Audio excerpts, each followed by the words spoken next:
Hey, what's up, y'all? What's up? All right, we're back. I'm off camera, y'all. Y'all forgive me, okay? Please don't be mad. Please don't be mad, okay? Um, I'm in pajamas. I'm in pajamas at 2 o'clock, child. I'm in pajamas, so y'all forgive me. But it is me. It is Caramel. Let's go ahead and get into our show. Why did that change? Hold on. Mm-mm-mm-mm. Hope you guys are having a wonderful Saturday. Thank you guys for joining the live. Okay. Thank you guys for joining the live. And get my banner up, y'all. I was trying to finish up something right before I came on live. But we do have some topics that we got to get through. I hope you guys are having a wonderful Saturday. Happy Saturday to everyone. Let's go ahead and get into the first topic, okay? Everything said in the video is alleged and in my opinion and is used for fair use and entertainment. All right, let's go ahead and get into it. Shout out to um, Venetian, because that's where we're seeing this post. I ran across this. And we have some beef going on between still with Ja Rule and 50 Cent. Okay. Now, Ja Rule was saying that he wants to squash this beef with 50 Cent, but 50 Cent is like, yeah, no, until death do us part with this damn beef. I just don't agree that beef needs to go that long. I mean, y'all are two grown ass men. I feel like if a person wants to call a truce, then let's just go ahead and do that. So it says breaking news that after 26 years, says that Ja Rule says that he's waving the white flag, honey. He also tweeted, he says that my beef with 50 Cent started back in 1999. He said that we both been petty as hell, but today I'm done. So he's saying I'm backing out. I'm waving my white flag. I don't wish to have any more beef with this man. Said that both parties have, of course, like I said, been petty as hell. But today he said, I'm done. He says, I'm a grown man with kids now, and this beef has to end. I agree. Like, why y'all beefing, child? Is y'all, is Nicki Minaj, is Cardi B, and then everybody else jumping in via, and you just name them all. Damn. So it says that 50 Cent saw the tweet, okay, and on Twitter and decided to clap back. Okay. He says, nah, this ain't over. He says, our beef lasts till death do us part.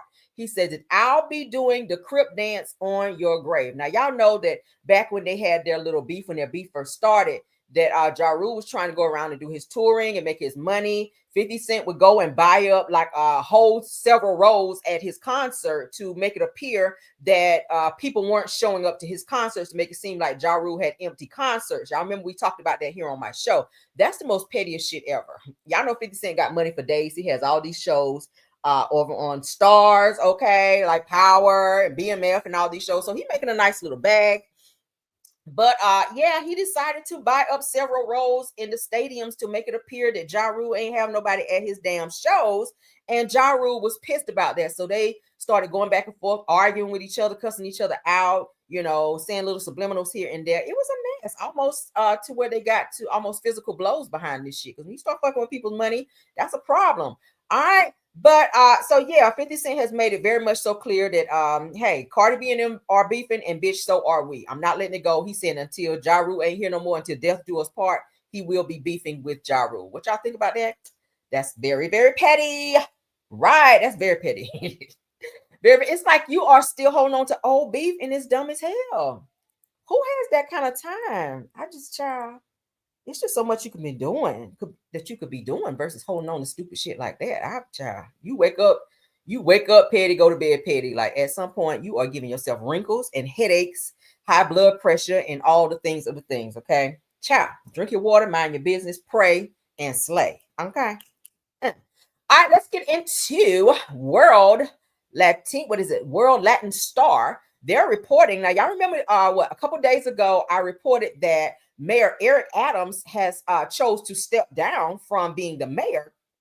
He tried to say it was over some harassing and some other stuff and some government type stuff, but we're finding out that they found out that he hired or maybe helped his ex-girlfriend or some young girl that he was messing around with actually get a job that was $160,000 in the administration up over there. Okay, so he pulled some strings and was doing some stuff, and like he didn't know this girl, and got her hired or whatever. So they said the New York City Mayor Eric Adams his ex, who landed a 160K City Hall gig, is releasing a tell-all book on their secret romance. Y'all know how these tell-all books can be. If y'all remember Karen Steffens, honey, aka Superhead, y'all know how her book was hitting. When her book came out, honey, it was a #1 bestseller because she was naming names and telling all of the teas of the damn tea, and I was here for it.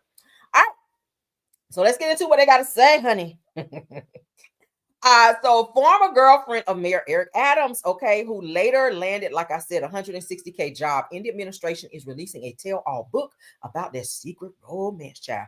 I hope he ain't bite you with them big ass teeth, child, because he like he'll put a hurting on you. But she's beautiful. She's a beautiful girl. You can tell, obviously, she's probably the same age as maybe a daughter or a child that he may have.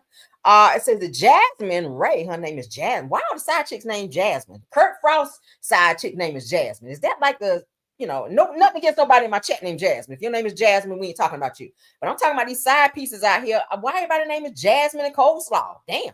But let's get into it, honey. Jasmine is 42 years old. She don't look 42. Claims that she dated Eric Adams a decade ago. Girl, how old were you if you were 42? If you're 42 now and a decade ago, girl, that's 32. That's 10 years. Said long before he became mayor and appointed her as city's first director of the mayor's office of sports, wellness, and recreation. So he knows she about to come out with this damn book and he don't know what's going to be in the fucking book. So he is stepping down because he like, bitch, you ain't about to embarrass me up in here in these white people office. Says that in addition to disclosing their tryst, says that Ray's book titled Political Humanity drops a slew of other revelations about, what is that, Hisner, including his apparent obsession with former Mayor Michael Bloomberg. What kind of obsession?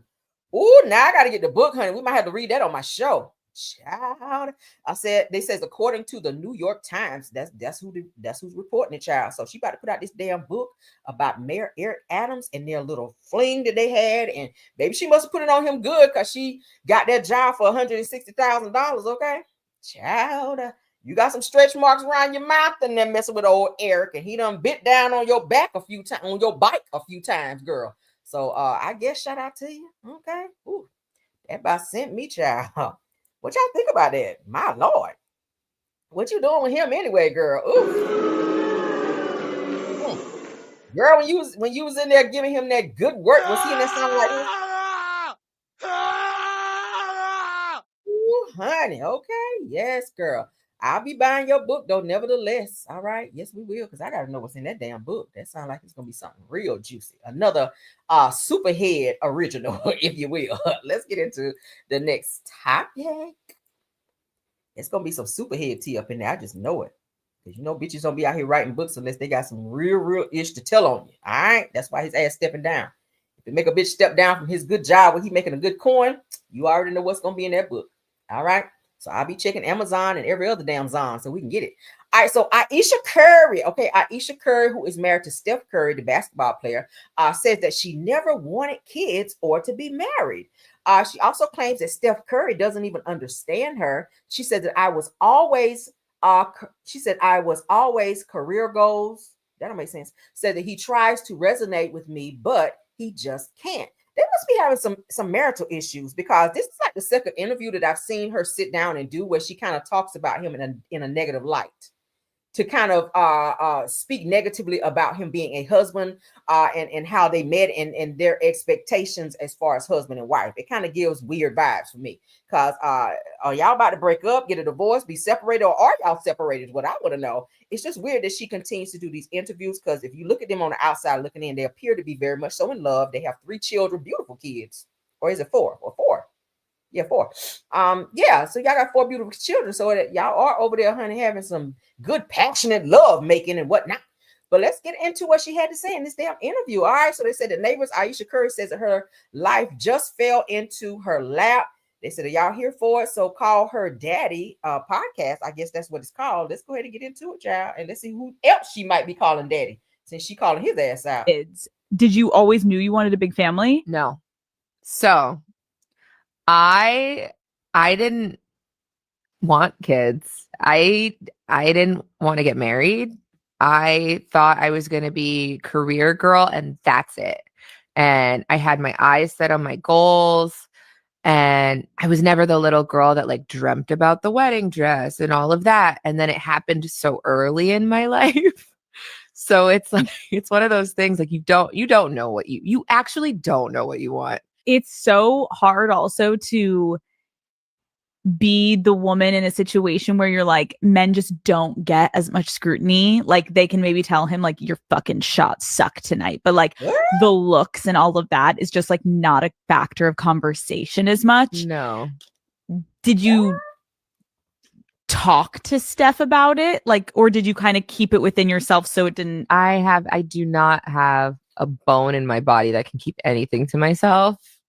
So if it comes to mind, it's coming out.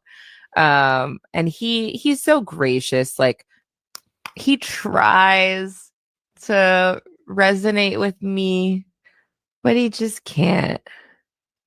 And he also comes from a place of like, it's effing stupid. Like, what do you, it's not true. So why are you? And I'm like, but wait, like, listen to how it makes me feel. And he's like, but why does it make you feel like that? It's not real. After we got married, we found out we were pregnant with our daughters so quickly. I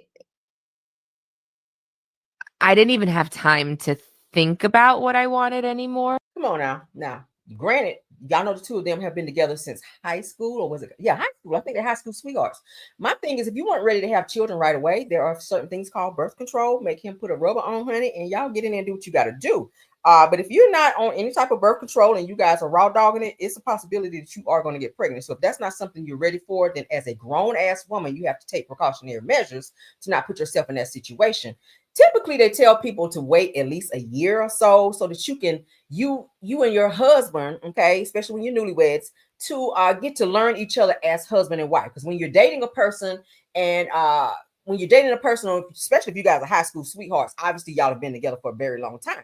So give yourself some time to get to know that person as being in the husband role. All right. Take that time to enjoy each other, travel a little bit, get some things into perspective and in order whenever you get married versus jumping into the kids things, because that can take you away or take your focus away from your new husband who you're still learning. So then it adds another piece of the puzzle to the damn puzzle that you might not be ready for yet. All of your attention might need to be on him right now. But then when you have a baby, we all know, if you're a parent, we all know how babies take away your attention. Sometimes the husband feels left out when a new baby is in the home, because it takes so much for a newborn. You got to get on the sleep schedule. You got to change diapers. You got to make bottles. So sometimes you can get lost in the sauce when it comes to being a new parent. And I feel like like I said, y'all have 4 kids, and all your kids, none of them are teenagers as of yet. So you go worrying about school. You worrying about, what I'm gonna cook for breakfast, lunch, dinner. I got to do laundry.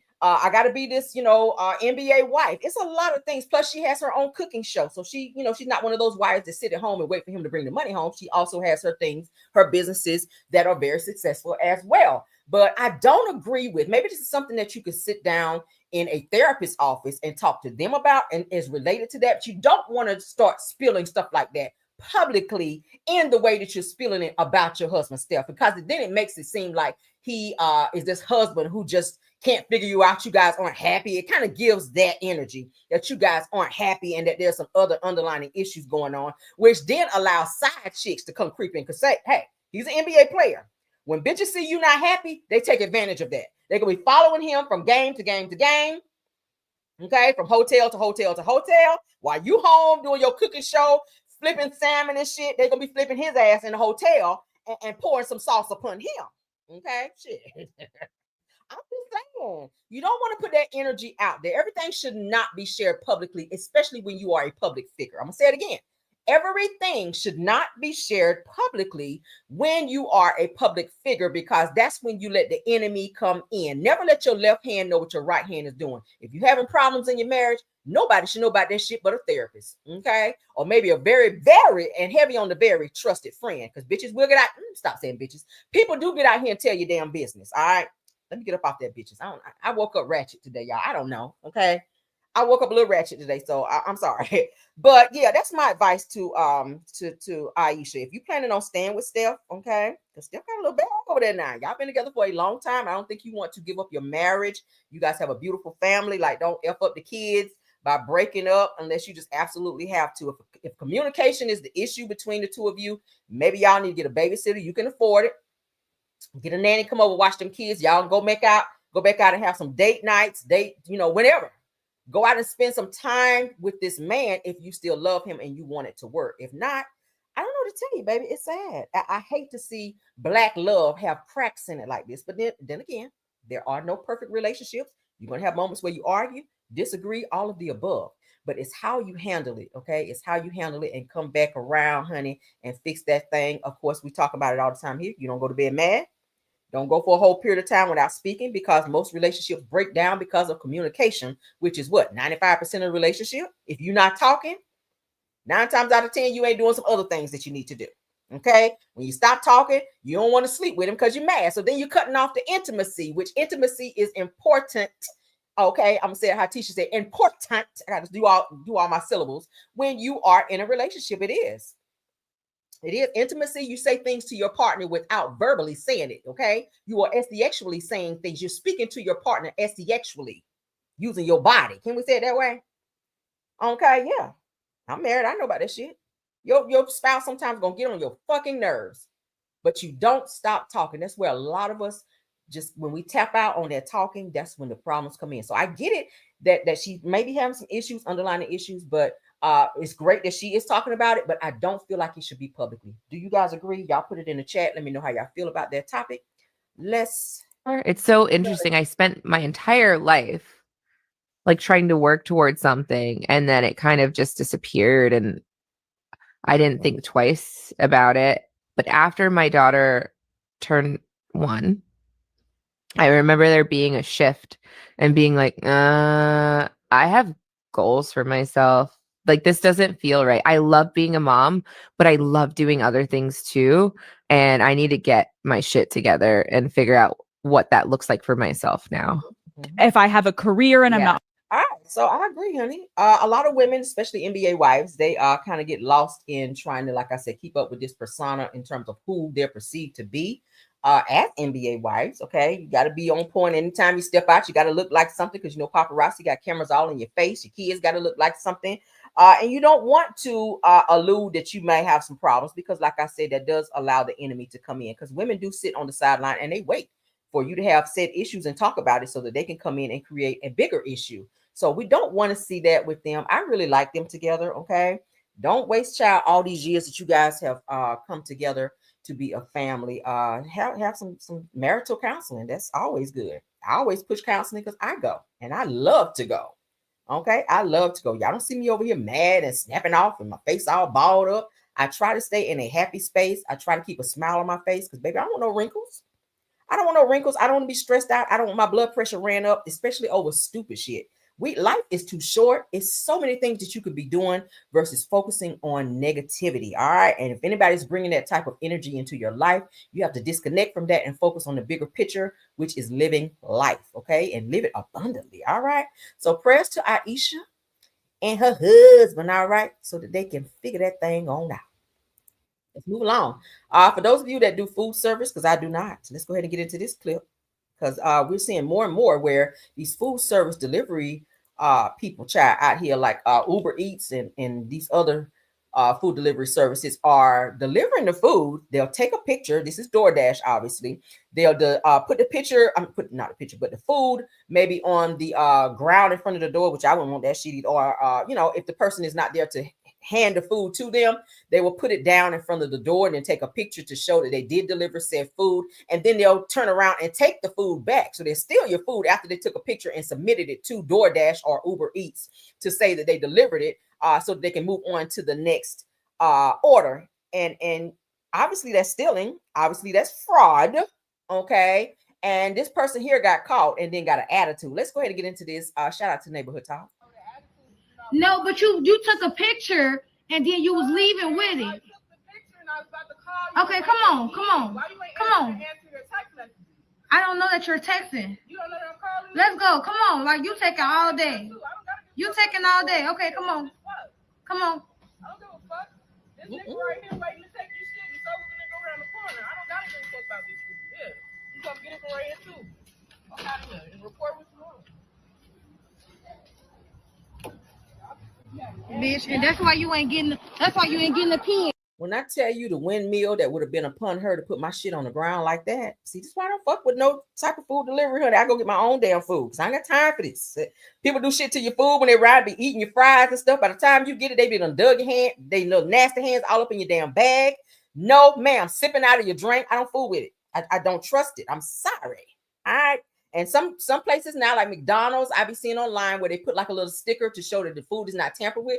A lot of them, they have like, I've seen this other video, y'all, where they have stickers where they'll replace the sticker and put it over to make it appear that the food's not been tampered with when they've been eating fucking fries. That is so nasty. People spit on the ground, dogs piss and shit on the ground, and you're putting someone's food there? No. You could have handed it to her. I would have called DoorDash and reported the fuck out of her for that right there. Listen. Yeah. That's why you ain't getting the pen. Dumbass. The bitch was stealing the food. She was taking a picture, stealing the food. You were stealing the food. Yes, drive off. Drive off. That's why you still ain't drove off. Right there. Cause I got you.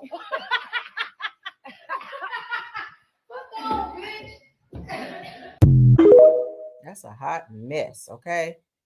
Yeah. So if anybody out there, if you've experienced that, honey, make sure you guys are reporting said incidents because that is nasty to put someone's food on the ground, especially if they are there at the door where they can actually take it from you if you hand it to them, even if you're bad. All right. Don't throw this shit on the ground. Like, hello. Nasty. And she should definitely be fired. Okay. You should definitely be fired from DoorDash. Let's continue on. Yes, honey. Shout out to Neighborhood Talk. I mean, Hollywood Unlocked. I'm sorry, my Neighborhood Talk. Shout out to Hollywood Unlocked. About to say it again. Where we have a little update on Diddy's legal team in terms of their next steps of what's going to happen since he now has his sentencing, which he will be serving 4.5 years. Bottom line, he will not be getting out until 2031, I think it is. Or 2030, 2031, somewhere in there. So his ass gonna sit for a little bit. Thank God for Judge Submaranian who sentenced Diddy. I knew he wasn't going to go home, and I said it yesterday. I knew he was not going to get home and go home and get time served. Okay, I knew that shit wasn't going to happen. But it says that Diddy's legal team or lead attorney talks about their next move after the 4-year prison sentence. So Diddy is serving 4 years.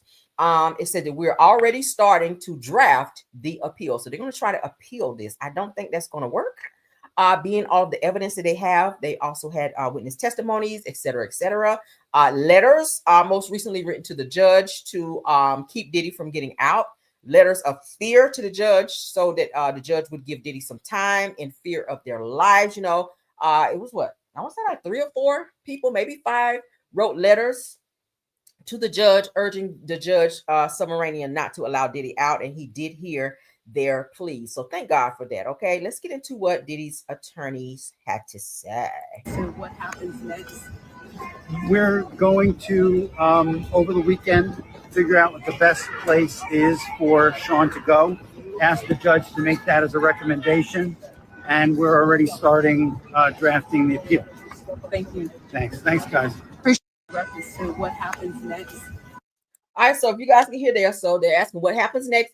They're looking to move Diddy from MDC correctional to another prison. He was complaining about the conditions there. I mean, sir, it is jail. I don't know what you was expecting, a Holiday Inn or something up in there, okay? A resort. But when you go to jail, yeah, you don't get that. You don't get to choose what you want to eat. They said that he's only been eating chips like bags of chips while he's been in there because he don't trust like the food maybe in the cafeteria or the mess hall, as they call it in there, because people have been threatening to put things into his food or maybe try to poison him. So he doesn't trust that. So he's only eating like bags of chips and maybe snacks and other things, maybe honey buns and shit like that. All right, but so of course you guys can see he was sentenced, and this is what they're saying they're going to do. He will be moved, like I said, to another facility. They have not announced yet where he'll be moved to. I'm hoping Rikers. Rikers would be a great place to move him to. I mean, since you a whole thug out here beating women up, stomping people out, you should be okay over there in Rikers, okay? Yeah, you should. So again, Diddy's lawyer says that they are about to start working on their appeal. They're saying the socialites, do you think that it will work? Do you think that the appeal will go through to where Diddy would get out early from serving his 4-year term in the penitentiary. I don't think it will. I think that everything that they've submitted to the judge has definitely shot it down like, no, hell no. I see the danger in this person. I do not feel he's been rehabilitated. So we're going to let him sit down for a while because he definitely needs to think. He did say he was in a room with 24 other people, 24 other inmates. He only gets like maybe barely 2 hours of sleep a day because y'all know it's probably fucking loud in there. Everybody probably ain't sleepy when you sleepy. So they want to be up talking. They want to be up doing other things, okay? Like, y'all know what they be doing in jail. Try to get bent over real good up in there. Oh, he might be getting bent over, okay? Yeah. You hear that all night and you can't sleep. So yeah, so the judge is like, no, go ahead and stay on up in there, Diddy. And we're gonna go ahead and move you somewhere else. It's probably gonna be worse since you complain so damn much. But the judge do not see it for Diddy. And somebody else that don't see it for Diddy. Let's go ahead and get into it, honey, because he has somebody else that came out. Diddy might need to be tested, which again, I'm hoping he has been, because y'all know anytime you go to jail, from what I hear, is that they do test you prior to going in to have all of whatever may be going on with you on your records, so they will know how to deal with you if you have some type of sickness, maybe high blood pressure, if you want some type of special medication, they will have that in your chart so that they can act accordingly. It's no different from someone that go in that may be infected with AIDS or HIV. Those things would need to be told to them and are known so that they can go into your chart or maybe put you, separate you from other people so that other inmates don't receive it as well. Because you do know that they are sexually active in prison. All right. Men get R-worded just like women do. So let's go ahead and get into this because there's a new update. There are 2 other lawsuits that were filed, sexual assault lawsuits that were filed against Diddy on yesterday. I talked about that in Car Chronicles, so we do know about that. So here, according to TMZ, they're saying that Diddy's lawsuit, they says that a man claims that he was drugged and anally assaulted at one of Diddy's parties. Okay. Let's go ahead and get into this. And some other things are definitely involved in this as well. Y'all know that's Diddy, his violent ass. So a man who says that he was one of Diddy's former interns claims that he contracted the I and the V after being drugged and actually assaulted at an after party hosted by the music mogul rather. And it's all laid out in a new lawsuit. My God.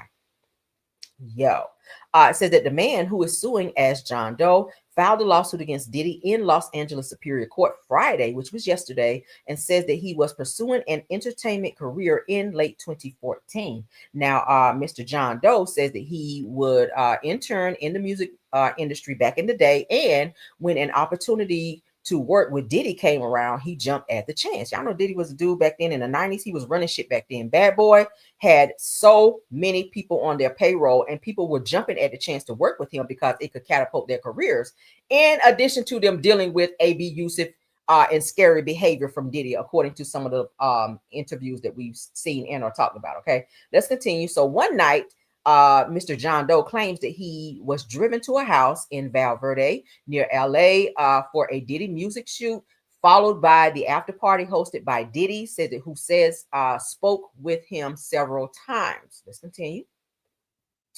Mr. John Doe says that there was an abundance of the cocaine, marijuana, and booze at the soiree, but says that he stuck with alcohol and did not consume any of the drugs on offer. So he was offered, but he declined. He says that after consuming 2 or 3 alcoholic beverages that he began to feel off, but he says that he thought the wooziness was from not eating much food that day. Now, y'all know that they were talking about several people who filed lawsuits against Diddy. It all sounds the same. Something was put into their drink or slipped into their drink to where they, after a few sips or so, they begin to feel woozy, lightheaded, and even passed out. All right. And woke up and found out that they were actually violated. And for the guys, of course, anally. So this is what this guy is also saying in his lawsuit. Let's continue. Now, John Doe claims that he was led into a room as he started to black out and says that his next memory was of being anally automized by an unknown person before he passed out. Says, to be clear, John Doe doesn't claim that it was Diddy who allegedly automized him. Now, it goes on to say that after Doe regains his senses, says that he noticed that blood from his back there area and later went to a clinic to get tested for sexually transmitted diseases, but the results came back negative. Okay, because y'all know with that, it don't always come out right when you feel like something may have happened, or if you were violated, you have to keep going back and getting tested. And then sometimes it will, later on it will come up in your test. So it said that he claims that he was retested months later and learned that he was indeed infected with H, the I, and the V, which did not show up on the initial test. Now, as a result, John Doe claims that he suffered severe emotional and psychological distress and is now suing for sexual assault, sexual battery, and more. He is seeking unspecified damages. I bet he is. I know he is like losing his shit. Because when you hear something like that, he probably think like, oh my God, I'm going to die. Even though they have medications to treat, because look how long Magic Johnson been here. Okay, since he was diagnosed years and years and years ago, probably over 30 or so, 40 years, he's still walking around here, don't look like he's sick at all. Okay, but he has the money to get some of the best doctors and the best medicines to keep him up and going. But yeah, so they have things now to treat it to keep you alive if you are consistent with it. Okay. So Diddy's legal team responded to the allegations, telling TMZ, said that as we've said before, Mr. Combs cannot respond to every new publicity stunt, even in response to claims that are facially ridiculous or demonstrably false. It said that Mr. Combs and his legal team have full confidence in the fact that the integrity of the judicial system process. Now, in court, the truth will prevail that Mr. Combs never sexually assaulted or trafficked anyone, man or woman, adult or minor. Well, you were found guilty, okay? Not of the trafficking, not of the Mann Act, but prostitution, okay? Of prostitution and I think transportation too. I think transportation as well. But yeah, so that's what's going on with that. So there is a new lawsuit with this young man that's suing, saying that he did test positive for HIV after being assaulted at a Diddy party, after he claims he was laid in a room by Diddy and someone else and was assaulted by someone he says he did not know. Now, how do we know that Diddy maybe didn't mess with this person while he was out? He doesn't know. If he took some type of drink and he was, lightheaded and was probably, vision blurry, they led him into a room. What's to say that Diddy didn't participate in that? Because it is said, allegedly, that he kind of does go both ways. Okay, that he does have this fetish, honey. So we never know. We never know. But prayers up for this young man, because I know mentally he's probably going through it. All right, let's continue on as we're talking about Diddy. Okay, Aubrey All Day from the group Danity Kane. She's been speaking out very, very publicly ever since this situation with Diddy. The lawsuits have been pouring in. She has been, giving her take on how she feels about it. She's been talking. She's been giving statements. She's been doing interviews. So shout out to her for speaking out, because she's one of the people who says that Diddy also tried to R-word or violate her and made her, try to make her do some things while she was in the group, because he had some type of fetish, with her. So it was also said to Gene Deal, shout out to him, who was the security guy at the time, where he says that Diddy came to him and says that he was going to pimp Danity Kane out. Okay. Yeah. So Aubrey has spoken out since this whole sentencing with Diddy. Okay. So Aubrey O'Day claims that slams Diddy rather after his sentencing. She says that no dream is worth the pain of exploitation. Let's go ahead and read her comment / post in terms of what she has to say. Said to let this serve as a cautionary reminder to young and aspiring individuals pursuing their dreams. Said that the true warning is not that a jury may doubt your testimony, nor that a court sentencing guidelines may fail to reflect the years of suffering you endured. Said that the real warning is this: the moment someone is in position of power, oversteps your boundaries, or demands more than is legitimately required of you, walk away and do not look back. Okay, it says no dream, however bright, can outweigh the pain and exploitation that may follow if you remain. It says that too often those who misuse their power, even when exposed, face far fewer consequences than the harm inflicted upon, that's my favorite word, their victims. It goes on to say that protect yourself as the first signs of coercion or impropriety. Okay. Oh, there you go. Said that if someone feels wrong, trust that instinct and remove yourself from the situation. It says your well-being is worth more than any opportunity. Okay. So she's slamming Diddy in her post, and she of course is talking about him in terms of the things that she went through, and she's warning other people going forward, because Diddy at some point in time he will get out. He will be acting again in whatever capacity he was acting in at Bad Boy. And hopefully none of the things will continue to happen, because I hear he does have a 7-year probationary period after he is released. So he got to walk there straight and narrow. If he gets caught doing anything, and they're going to be watching him. So if he gets caught trafficking, or it's said to be alleged that someone was trafficked, mistreated, sexually assaulted, that's going to be grounds for his ass to be locked the fuck back up again. And he needs to be. All right. So Aubrey Ade is speaking out following the sentencing of Sean Diddy Combs to 4 years in prison. Said that she warns young artists to trust their instincts and walk away at the first sight of coercion. Said that the moment someone crosses the line, as we just read, that is a red flag. Now, sometimes people are in fear, because there are a lot of people that testified against Diddy talked about how they lived in fear. They were felt coerced into do things, and when they didn't do them, then they were probably threatened and or made to do things. And Diddy kind of used his muscle and security and everybody else, like he did with Cassie. Cassie ran away many times. Diddy would have call her up and have his people call her and say, "Hey, you are under contract. If you don't get back here, I'm going to sue you for X amount of money, and I'm going to do this. I'm going to put out your SEX tape." Like all the things that he was doing to Cassie, in addition to being physically abusive towards her, in which we all saw on the CNN video. Sometimes it's hard to walk away. For 10 years, she dealt with that. So think about people who do try to run and try to walk away from said abusive situations where they felt coerced into trying to do something. So it is easier said than done to walk away from a person who is as powerful and as dangerous as Diddy. Okay. Yes. So thank you, Aubrey. Okay. Thank you, Aubrey, for that, honey. Thanks for speaking up as well. Let's get into this next topic. I don't know why these pastors are out here on the mess, child. We got another pastor we got to talk about, because this pastor child decided, okay, a Greenville pastor is banned from a funeral after the family accuses him of stealing over 40 pairs of shoes, you guys, from a deceased man. Now, who out here stealing dead people's shoes? What as a pastor? Are y'all serious? He must have had some nice Jordans or something. And pastor was like, "Let me get them up off you." Let's go ahead and read into this. Shout out to the North Carolina beat child, because these pastors out here doing the freaking most. Anybody's shoes ever been stolen by a pastor?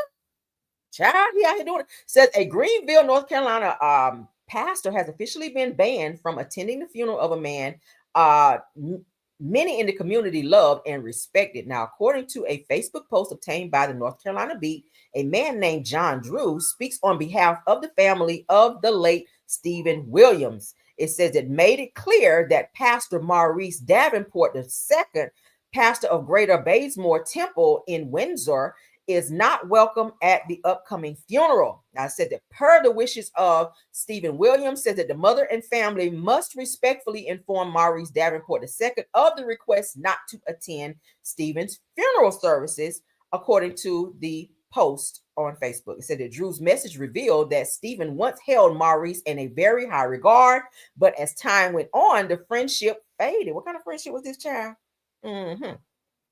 It says, but the real drama started on the day Stephen passed away. Now, John Drew dropped a bombshell when he alleges that Pastor Maurice Davenport entered Stephen's apartment using a key. Now, how you get a key to his apartment? See? Without the family's knowledge of permission, and took over 40 pairs of Stephen's shoes. Now, what is, again, let's go back to this key. Because it kind of gives that someone was broke risk in the situation. So if Buddy Cuz got a key to come into your apartment, it gives that y'all might have had some type of sexual whatever. Okay, something is a special type of friendship. We'll call it that. Okay, we'll say you guys must have had a special friendship for you to get a key, because y'all know if you're dating somebody to give you a key to come and go when you want to, it's a little bit more than just a little friendship. All right. Now, being a real friend, the mere thought of taking anything out of his apartment, especially without the family's knowledge, should have been the least of our concern after his passing, according to Drew. Now, it says that according to the post, that Maurice claimed that Stephen asked him to give the shoes to his younger sister, but the family wasn't buying it. It says that he added that Maurice only returned the shoes after Stephen's sister went public and his mother directly spoke to him. They said that when the North Carolina Beat reached out to the pastor, Maurice Davenport, it said that Friday afternoon, he denied the allegations. Okay. Let's continue on. It says that when asked if he removed the shoes from Stephen's apartment, he replied no. Despite that, he says that he will respect the family's decision and not attend the service because he already got them damn shoes. That's why he ain't coming. It says that I love everybody, his family, his mom said that she's wonderful, got a great son, and he was just a great guy. So you done met all the family and you got a key to the house? Boom, gotcha. It tells me what needs to be known. Said that Maurice told the North Carolina Beat, said that I don't have anything negative to say, said that they are great people and I will respect their wishes. So according to Stephen Williamson, it says that was a cosmetology instructor at Beaufort County Community College, where he was recently promoted. Child, why was I stealing somebody's shoes? Okay, so John Drew, child, this damn 4-page letter like a Leo. Why did he write so much? Just chop this down, child. So they're saying that John Drew, honey, is with Stephen Williams. I hope you ain't with him, honey, if he passed away. Where you laying beside him in the casket? It says that on behalf of the family regarding funeral services for Stephen Williams, said that per the wishes of Stephen Williams' mother and family, we must respectfully inform Maurice Davenport II of the request not to attend Stephen's funeral service. Now, I know of you, Maurice, says I don't know you personally. However, I do know that at one time, Stephen held you in a very high regard and considered you a friend. So with that being said, the family has long been aware, and per Stephen himself stating that his family, that the friendship was no longer what it once was as the years passed. That sounds like a little bit more. What y'all think? It said that makes it even more troubling that on the very day of Stephen's passing, that you entered his apartment using a key without the family's knowledge or permission and removed over 40 pairs of his shoes. Now, being a real friend, the mere thought of taking anything out of his apartment, especially without the family's knowledge, should have been the least of your concern after his passing. It said that should not have crossed your mind at all, let alone acted upon. It says that therefore, or furthermore, rather, the reason that you gave for taking the shoes is not believable. Said that you claim that Stephen told you to give them to his youngest sister, yet there is no proof of this and no evidence that you attempted to call or text her beforehand. Says in fact, you only contacted her once the post was made public that someone had stolen Stephen's shoes. It said that these items were then returned after Stephen's sister made the public request after his mother spoke with you directly. Says even then, the family is unsure if all of Stephen's belongings were fully returned. So it sounded like he up and stole them shoes. He picked through them shoes and got maybe the shoes that he felt. Obviously, they had the same shoe size if he's stealing 40 of them bad boys. And yeah, he done took all the Jordans out of there and then turned all the damn penny loafers back in. He didn't want the penny loafers, he wanted the Jordans. All right. Damn, that's sad as a pastor over here with a key and whatnot, because he do kind of look a little fruity. But nothing against it, child. That's what you want to be. That's what you want to be. But it gives that their relationship is a little more than just a mere friendship. Okay, moving right along. Y'all put in there what y'all think. Y'all know every now and then we have these crazy topics that we share with you guys. We throw them in there, child, so y'all be like, "Oh my God, girl, what?" All right, so let's get into this next topic because these two people that I'm about to put on our screen here, I absolutely love. Absolutely love. All right. Shout out to Chris Brown. Y'all know he is still on tour. He did stop by Atlanta, Georgia, and they're showing that he gave Usher his flowers and said that he is the greatest. Let's get into what he had to say. I love the fact that these two here, you really never heard of any beef except for like one time when they were saying that that Chris Brown's entourage may have tried to put hands on Usher because of some type of verbal altercation. Okay. And this was been, I want to say maybe last year. They seem to have ironed out the differences. We've seen Usher on stage with Chris Brown since that incident. And now Chris Brown has called Usher to come up on stage while he was performing to give him his flowers and to speak, very highly of him. And I like that because I like both of them. They're both very talented in their own right. Yeah, let's go ahead and get into what he had to say. Shout out to Spiritual World. Stage with him. I know, like me and Scott earlier, we came up young, came up looking at him, Michael Jackson, a couple other people, but ain't too many fucking with this nigga. I'm just being real. Right. He's the greatest. My brother, I appreciate you, bro. Thank you so much for coming on. I love this. I love it. I love it. I'm so happy to be sharing the same stage with him. I know, like me and Scott earlier, we came up young, Came up looking at him, Michael Jackson, a couple other people, but ain't too many fucking with this nigga. I'm just being real. He's the greatest. The greatest. But I appreciate you, bro.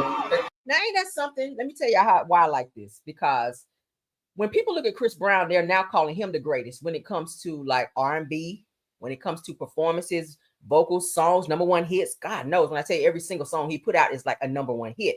Usher still out here killing the game. All right. Usher can hit a stage and still sell out arenas. Okay. I love both of them. And I love the fact that Chris Brown called him on stage. Now that crushes any type of rumor to say that these two may have had something, some type of, anger towards one another or some type of beef or talked about beef between each other. So I'm happy that Chris Brown shut all those rumors down by calling Usher up there. You can see that he is very much so pleased with what Chris Brown had to say and the fact that he did deem him as the greatest. Usher he still got it. He still hit all them moves. Later, he might be close to 50 now. Usher is still out here pop locking and dropping, baby. Okay. Yes. And I love the both of them. I think, and that's just a normal thing when people try to compare artists, say, well, who's the best, Chris Brown or Usher? I'm just like, why you just can't listen to both of them and enjoy their music? Why do we always have to pit people, against each other to see who's better than who? If you like their music, just listen to both of them. Who wants to listen to Chris Brown all day when you can throw in a little Usher? Who want to look at Chris Brown videos all day? Oh, me. When you can look at a little bit of Usher, break that thing up and then get on back over to Chris Brown. I can look at Chris Brown dance all day long, okay? Yes, okay, especially when you're doing that. You bet his hell, treat you well. That's my shit. Okay. Yes. So what do y'all think about that? So shout out to Chris Brown for giving Usher his flowers. He hugged it out, and Usher looks very proud. Shout out to Chris for that. I love both of them. Okay, moving right along. Yes, Lord, I didn't feel like my show was supposed to be this long. I'm still going. How many more topics are there? All right, two after this. Okay. 2 after this. Y'all like them, Usher and Chris Brown, okay? You're gonna get a nice show if you go see the two of them, honey, because it is lit. And when they did show them together on stage, baby, they turned it out. All right, so published 1 hour ago, because I do like to get things when they first come out, honey. Let me try to get this ad down. Let's see. Can I get it down? Can I get it down? Oh yeah, close. What? Anyway, this is why I hate coming on Urban. Oh, there you go. Well, it came back. Urban Belle, y'all pardon my son. He's in there on the game. He's in there hollering and doing all the shit that he do when he's on the game. Jesus. I think him and my husband playing the game. Y'all pardon me, okay? Guys, I'm live. All right. So shout out to Urban Belle. Okay.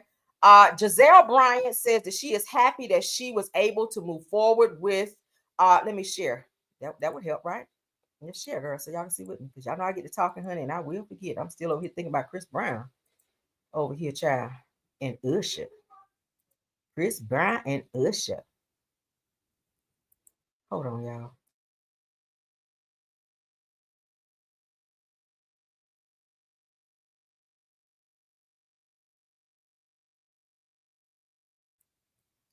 All right, y'all. I had to be in mommy mode for like 2 seconds. Thank y'all. All right, so let's get into it. I had to tell her to pipe it down a little bit. Jesus. Okay, so Real Housewives of Potomac star Giselle Bryant opens up about making peace with Monique Samuels. All right, everybody remembers the whole binder read that Monique gave Giselle, child, 4 seasons ago on Real Housewives of Potomac, and baby, she did a mic drop and left the show and left Giselle sitting there looking crazy. So, of course, you guys know Monique Samuels is back this season, and the tension around this is where everybody's thinking, okay, what's the energy going to be with Monique and Giselle being back on set again? Are they going to be filming? Are they going to be cordial towards one another after the notorious read down that Giselle's ass got, where she had to be staring into the camera because she couldn't look at Monique because she didn't know if Monique had some more read for her ass? Okay, moving right along. So let's go ahead and read into what it has to say. Again, shout out to Urban Belle. Real Housewives of Potomac fans were shocked to learn that Monique Samuels is back. I love it. Says that her controversial departure led many to believe that she would never return. Now, Monique did interviews about the experience and says that she had no desire ever to hold a champagne flute again because her marriage was disrespected. Okay, y'all remember Giselle, they're saying, is the one who put out the rumor that Monique's youngest son that she had by her husband, Chris Samuels, was by her trainer. Monique brought that, not Monique, but they're saying Giselle initially brought that rumor to the girls on the show by way of Sharice Jordan. Okay, she told the rumor to Sharice. Sharice then spread it to all the girls on the show, and from there it was a huge mess. So Monique decided that she was going to be on Demon Time, and Demon Time she was on. So it says that it was alleged that she had an affair with her trainer, and her son was not fathered by Chris Samuels, as I just told you. Now, Monique felt like Giselle Bryant and Sharice Jackson Jordan, honey, were responsible for spreading the allegations to the rest of the group. So Monique got even with Giselle by bringing a binder with messy receipts to the reunion. Child, that was a moment to remember. It says, well, Monique and Giselle managed to become cordial while filming season 10 of Real Housewives of Potomac. It says Giselle addressed this during a recent interview. Now, she told Entertainment Tonight, she says that Ashley kind of warned me into it because Ashley and her had been communicating throughout the year. So y'all know Ashley and Monique are tight as friends. I would not trust Ashley because she talks too damn much. All right, don't tell her nothing personal, Monique, or your shit gonna get put out there. Now, they said that Monique has been gone for 5 seasons and she's been through a lot. She's divorced now and she has moved. She's not in Potomac anymore. Said that I don't know how many homes she has now. That's the shade that Giselle just brought out. Now, when she read your ass down again for speaking on her, I don't want to hear shit. Says, but it's not 4. Then she laughed. So she's saying now because Monique is not married to Chris anymore. So I don't know how many homes she got now, but I know it ain't 4. Because, you know, she's not with Chris. So that, you know. So it said Giselle continued by saying that so she's been through a lot. Said, and I was actually happy to just connect with her and just see where her head is. You're going to see where that binder is too if you don't shut it up. What y'all think? So it gives that the two of them are trying to be cordial while filming. She might want to be very, very cordial when she comes around Monique because we know Monique do have hands. Better ask Candace, who she beat her ass when she was on the show as well. Okay, Candace was in there, child, writing on the mirror, writing positive notes to herself on the damn mirror with her triangle tissue, and they're crying in the mirror after Monique put them paws upon her. Okay, for running her damn mouth. But you can't tell somebody to drag you and then when they do it, you act surprised. I mean, that's what you asked for, right? Don't never tell me drag me and then when I do it, then you be looking crazy and run to the popos. Don't do that because you don't offer me to do something and then when I do it, you act surprised. But that's what had happened. Moving right along, honey. Shout out to Reality Entertainment TV. Let's get into this Belle Collective news, honey, because it's a mess going on. Let's get into it. All right, y'all enjoying the show so far? I try to pull some great topics for you guys so y'all can be like, child. They said to check out what's to come on this season of Belle Collective. Now, this is a new episode airs Fridays at 8/7 Central on. Obviously, I didn't watch it yesterday, so I'll have to catch up. But let's go ahead and get into this clip that was released on Reality Entertainment Television. Let's go. On Belle Collective. We're back stronger than ever. I never felt so much positive energy within the collective. The issue that I was having with my husband, him not wanting to come home. He's a man. The flesh is weak. Temptation, and you know how these women are. Honey, I'm home. This ain't home. This is home now. I have lost my son. It upsets me when I don't know where you're at. I just want you to talk to me. There's not going to be a wedding. This grandmamish? No. This is timeless classic. What do you mean? I'm giving a different world, and so are you. A different planet. Y'all know that's a new girl on here this season, okay? I don't know with her yet. I don't know. Y'all know how some people have to grow on you? That's what she's going to have to do with me. I don't know what the hell old girl right here got on. Marie, I don't know what the hell you got on right here, sis. And I don't know what's going on with your hair up here either, okay? But let's go. You need to kind of take some steps back. Cut the bullshit, Glenn. I seen the DM. He should come be Glenn. What? I don't suppose you. Just stay calm. What you saying? What I'm saying. No, you can't take responsibility. I'm not taking responsibility. Meeting. Oh, really? Don't worry about it. Lord have mercy. I'm done. Okay. Man, bro, turn it up, bro. These two right here been having issues since the show began, okay? Glenn is very disrespectful towards Leticia, and I blame her because you continue to allow him to play in your face and do the shit that he do, and you keep taking him back. He ain't learning no lesson when you put him out and he call you and say all that stupid shit to you and you fall for it again. He knows exactly what to say to you to play you like a fiddle and you take him back because you weak. You are weak and you have no standards when it comes to putting your foot down and put the other one up his ass and show him that he cannot continue to play with you.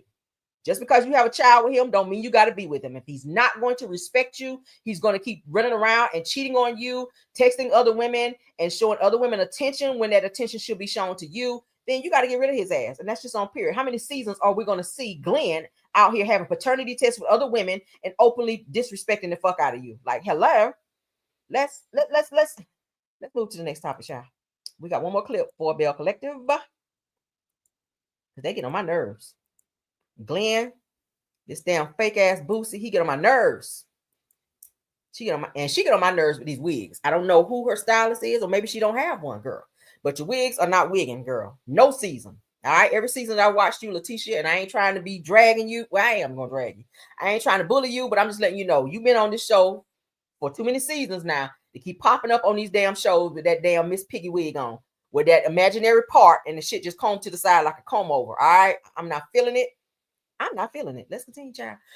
So it says that Belle Collective season 5, it says that Marie talks to her ex-husband Cedric. Now y'all know they got divorced because Cedric couldn't be faithful. So Marie decided that she was gonna leave his ass, and I applaud her for that. Okay, but let's see if Cedric child is trying to come on back. All right, I hope not, because once a cheater, I wouldn't trust your ass after that. But let's go. Today, where you living? Oh, let's go. I am going to my ex-husband Cedric's house to spend some time with him and spend time with him in his personal space and not having to spend time in my personal space all the time. So is it usually this cluttered and stuff everywhere when you come over here? Yes. Really? Cedric and I were together for 13 years. We have a blended family of 6. We share one daughter, Zuri. Oh my goodness. Wow. Oh my God. And that milk down there is full. What up, fam? Hey. Hey, baby. So, how you doing? What? How y'all doing? Dating my ex-husband is so she getting back with this lying, cheating ass dog. Child. Lord, slap me down and pick me back up, Jesus, and brush my knees off. I cannot, Lord. new. It feels new. The reason why I think that it's different this time around is because I seen your growth. Because you're at home. I synced your growth. Now. You're here in the flesh. Versus then you were all over the world traveling. But now he's the saying that grass ain't green on the other side of that fence like you thought it was. Let me see your wrist, because something ain't right about you. You done twisted your ass up in there with them penny loafers on with them damn jeans. That was the first giveaway. Now you sitting up here with your voice a little bit higher than mine. And that's always a telltale sign, okay? That you got to be booty hole on swole and the booty groundings are dripping, okay? I'm talking about dripping. Let's continue, Lord. You came right on back home. That wasn't my mindset. Yeah, well, you thought it was green. It was green over there. It was real green, you thought. I think sometimes you have the right person, but not the right time. You stay out all night, and I don't hear from you until the next eve. Happy birthday to you. Cedric lost his brother, and that death brought us back together. And I must say, Lord, not the death reconciliation, child. You get back with him because somebody passed away. Are you really doing that? Look how he tooting his booty out when he walked. Marie, are your eyes open, girl? You got Cadillacs, aka cataracts in your damn eyes, girl. Can you see what's in front of you, girl? Oh my God. Now, if he out all night, you better be questioning where he is. You might want to go ahead and get a tracking device, girl, and put it under his damn car so you can see where the hell he is pulling up or who's pulling up in him, girl. Okay? Because, baby, I'm scared now. I'm scared.